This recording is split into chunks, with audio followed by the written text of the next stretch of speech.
अध्यक्ष महोदय, आपका बहुत बहुत धन्यवाद कि आपने कोविड जैसी महामारी के ऊपर चर्चा रखकर आज मंत्री महोदय का भी मैं धन्यवाद करती हूँ। इस कोविड महामारी में बहुत सारे परिवार के मेन सदस्य इस कोविड के कारण उन्होंने उन परिवारों के व्यक्ति को गंवाया है। ऐसे परिवार में कई पेरेंट्स दोनों भी उनका इस महामारी के कारण निधन हो गया है, तो अकेले बच्चे जो माइनर है वो भी, उनके सभी के प्रति मैं दुख व्यक्त करती हूँ। और हमारे पीएम केयर फंड के माध्यम से हमारे महाराष्ट्र को, हमारे अमरावती क्षेत्र को पीपीई किट, ऑक्सीजन प्लांट, ये इसके माध्यम से वेंटिलेटर्स, रेमडेसिविर, वैक्सीनेशन, ये सब देकर मुझे लगता है एज ए पीएम जो प्रत्येक जिले का, हर जिले की जवाबदारी और पूरे देश के हर राज्य की जवाबदारी लेकर उन्होंने मदद की, उसके लिए मैं हमारे मंत्री महोदय का, हमारे पीएम साहब का बहुत दिल से धन्यवाद करती हूँ। सभी लोगों ने आलोचना की, कई लोगों ने सपोर्ट किया, पर मैं इतना बता सकती हूँ कि ये सिचुएशन हम सबके लिए बहुत नई थी और इस सिचुएशन में लड़ने के लिए हर कदम नया कदम हमने रखा था।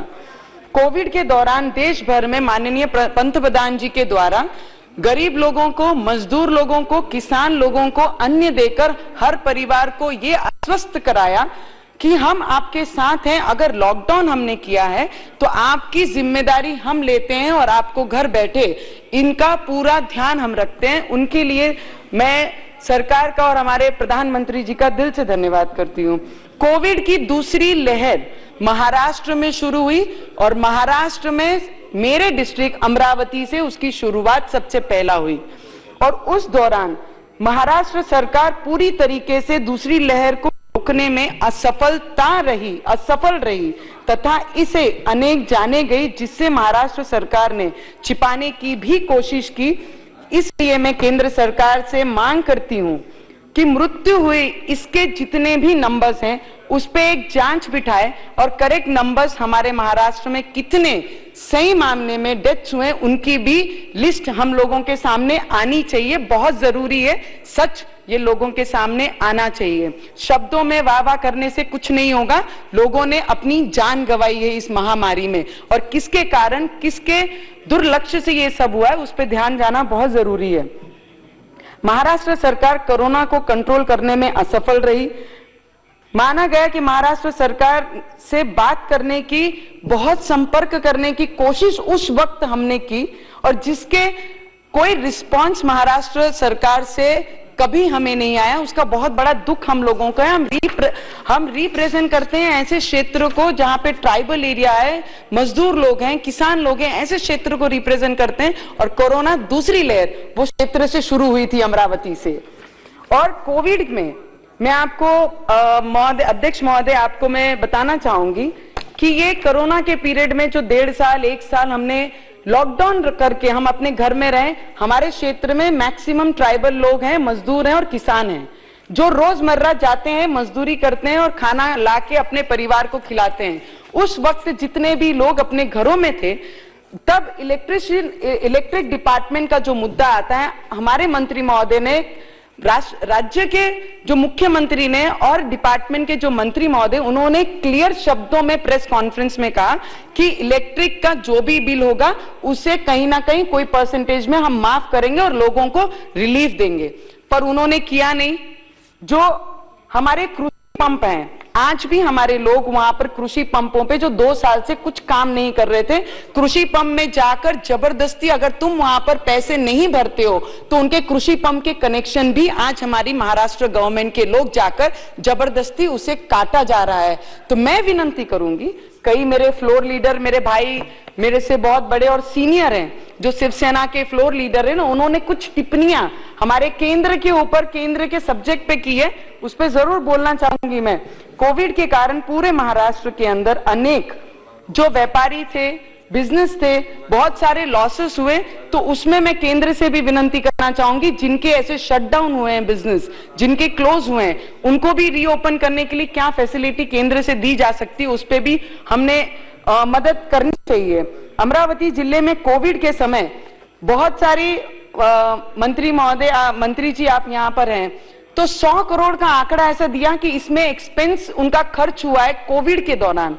तो मैं आपसे एक विनती करूंगी कि इसकी पूरी डिटेल जो हमारे डिस्ट्रिक्ट के कलेक्टर हैं उनसे आप बुलाइए, कि क्योंकि कई मंत्री और प्रशासन वहां के अपने sir, only 2 minute sir, just last 2 minute sir, उसके ऊपर जितना खर्च हुआ है उन्होंने अपने क्लोज वन को ये डायरेक्टली टेंडरिंग ना करते हुए हर कामों की डायरेक्टली उनको काम दिए गए, उससे हमारे लोगों का नुकसान, हमारे क्षेत्र का, और जो फंड केंद्र से हमारे जिले के लिए, डिस्ट्रिक्ट के लिए आया, उसका बहुत गलत वापर हुआ है। उसकी भी इंक्वायरी बैठनी चाहिए कि कहां कैसे खर्च इस पे किया गया है, वो मैं मंत्री महोदय से विनती करूंगी। और अभी जो नया एक वेरिएंट जो कोविड का ही तीसरा भाई, जो तीसरा नाम दिया गया, वो जो आ रहा है, उसमें जो जितने भी बाकी कंट्रीज में आए हैं उनसे जो फ्लाइट्स इनकमिंग हमारे देश को है, उस पे हमने कुछ ना कुछ पाबंद लगाने चाहिए। जब, क्योंकि आज हमारे स्कूल चालू हो गए हैं, कॉलेज शुरू हो गए हैं, सब बच्चे अपने अपने स्कूल जाना शुरू कर दिए हैं महाराष्ट्र में।